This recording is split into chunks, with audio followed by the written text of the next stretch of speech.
What's happening, Saints fans? Welcome into Saints Now by Chat Sports. Today, we're going to be diving into a Chase Young injury news / contract update because there's some clarity offered on that deal that he signed just a few days ago. And on top of that, the Saints were active in free agency, bringing back some defensive players that are familiar faces. We're going to discuss that at the back end of today's show. But you see this one right here. I need you to subscribe today because we want to get 25 new members of our family.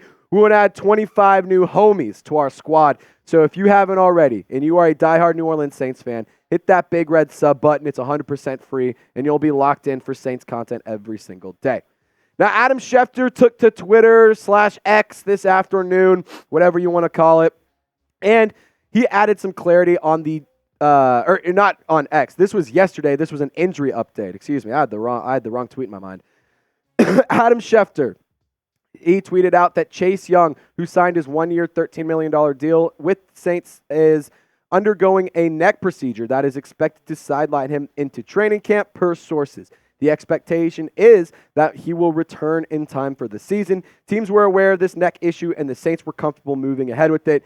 Of course, if you were subscribed, you would have known this already because I made a short about it yesterday, so another friendly reminder to sub. But let's talk about this because I think that the Saints made some smart financial decisions here and got really creative with their contract for Chase Young, which allowed them to maximize the money for other players. Now, it is a $13 million contract that is guaranteed. Josina Anderson added some context recently on social media and kind of explained, like, if he's cut, the Saints have to still pay him. If the Saints, move on from him, he has to still get that $13 million.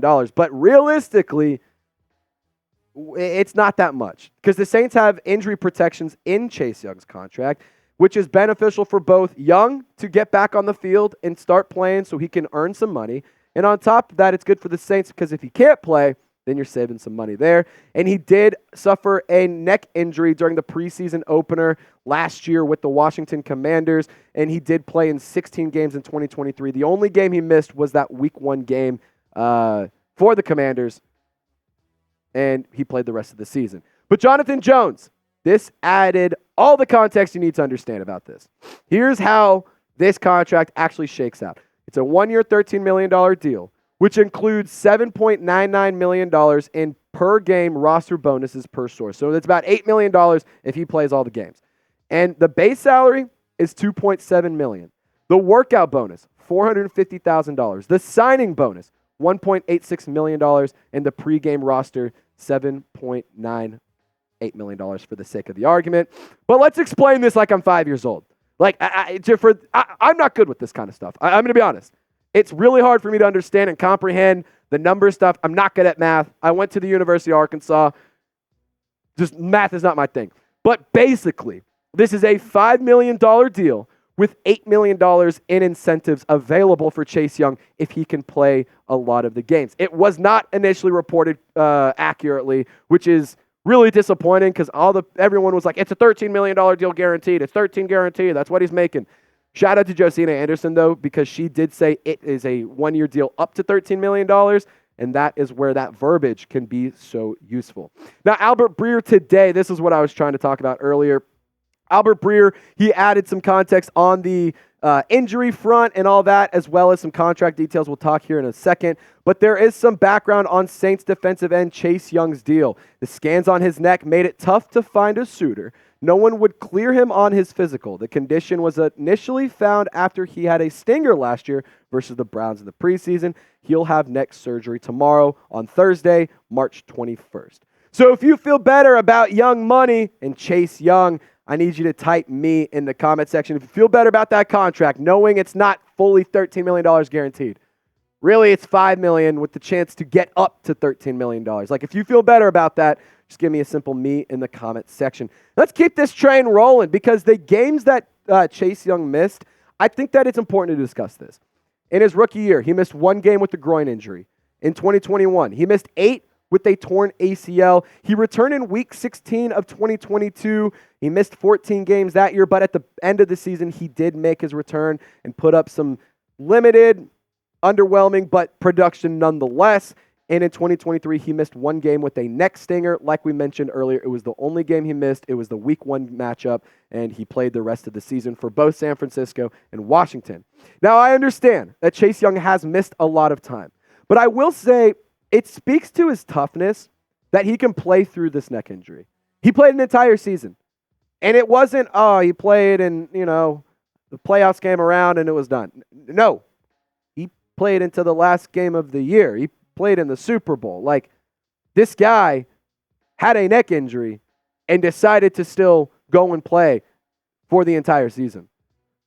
Dare I say maybe that's why the production was a little bit lackluster last year? Like, I mean, I'm sorry. I know for me, if I have a tweak in my neck or a crick in my neck, when I wake up, I can barely get out of bed. Chase Young was doing more than that, and he was getting sacks in NFL games against really good teams, on really good teams with the 49ers. So I think that does talk about his toughness, and I think that it does show some good things for him.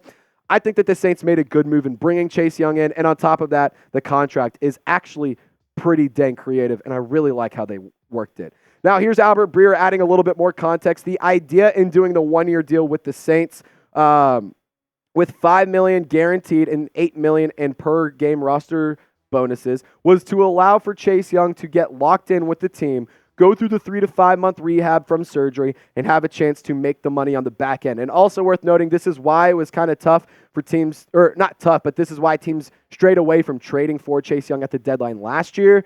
The Niners decided they wanted to take a chance on it, and ultimately, I don't know if I would say it worked out for them because they didn't win a Super Bowl, but they did get some production out of Chase Young. Now, Who Dat Nation, I need you to type Young Money in the comment section.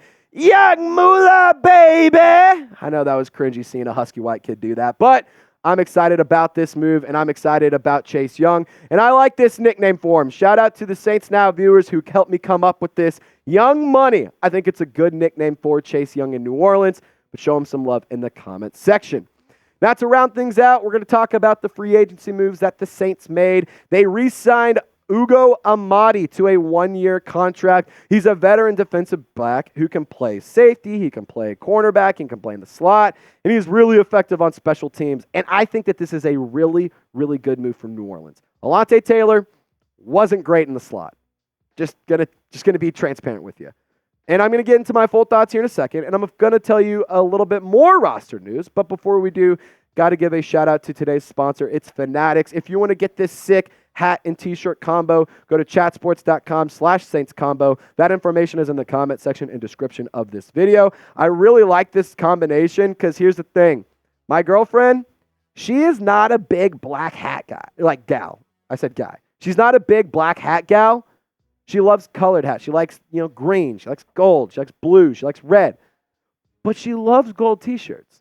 So in my head, I'm thinking, I can get this hat, I can give my girlfriend a t-shirt, and I can get it for 30% off. Feels like a pretty good deal to me. Go to chatsports.com/Saints combo to get your gear now for the 2024 season. Now, Ugo Amadi in 2023, the production, it's extremely limited because he only filled in at the slot cornerback role when Alontae Taylor was benched or wasn't around. And on top of that, he also did do a lot on special teams, so that's why the numbers may not be extremely impressive. He did have an interception in the preseason against the Chiefs, worth noting, after Alontae Taylor tipped the ball. But he had 12 tackles, 2 pass breakups, and 0 interceptions in the regular season. An overall PFF grade of 64.5. The run defense grade is pretty impressive.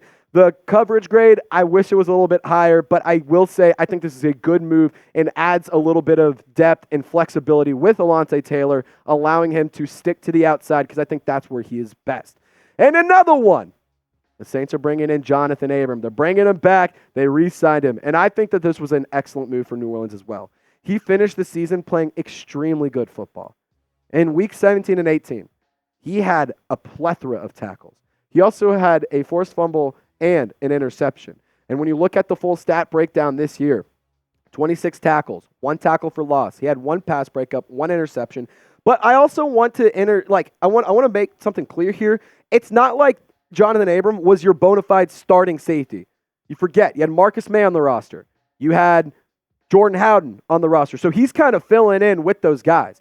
When Abram filled in at the end of the season, him paired up with Tyrann Mathieu was actually pretty effective, and I really, really liked what the defense was doing those last 2 weeks of the regular season. His run defense is pretty solid. The coverage, not anything amazing, but I do like Johnathan Abram being on this roster because I think that this is a smart addition. They're not having to pay a ton of money to a bunch of prime free agents. You're being smart with the finances, which is something that I'm excited to see the Saints be. And on top of that, you're not breaking the bank. Even the Willie Gay contract, an absolute highway robbery. That is a steal of a contract for a really exciting player. We'll say this. I still want Justin Simmons. Go get me another starting safety. Why not? You want to win? You want to compete in the NFC South? Every team has been making a lot of additions. A lot of offensive weapons have been added to the NFC South alone. Go get Justin Simmons. Why the hell not? Shore up that defense and lock it down. I think it would be an excellent move to still sign him, but I will say I love the additions of Ugo Amadi and Johnathan Abram back in New Orleans. See you guys next time. If you guys are still watching, I encourage you to hit the sub button and support the show because not only does it help us out, but it also helps me build my career. So if you guys want to help out a young and hungry and ambitious content creator, I'm trying to become one of the top Saints content creators out there. I'm a diehard Saints fan. I've been bleeding black and gold since the day I took my first breath. So lock us in, subscribe today. If you made it to the end of the video, we're doing something right.